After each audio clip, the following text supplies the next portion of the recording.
అప్పుడు యెహోవా యెహోషువతో ఇట్లనెను, నేను మోషేకు తోడైయుండినట్లు నీకును తోడైయుందునని ఇశ్రాయేలీయులందరూ ఎరుగునట్లు నేడు వారి కన్నుల ఎదుట నిన్ను గొప్ప చేయ మొదలుపెట్టెదను.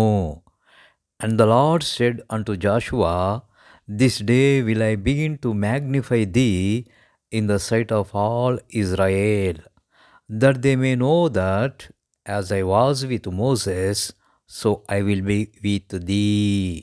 ఎవరైనా తాము గొప్పవారిమని తలంచుచున్నారా? గొప్పవారిగా ప్రజల మధ్య ఉన్నారా? జాగ్రత్త సుమా, అతిశయించకు.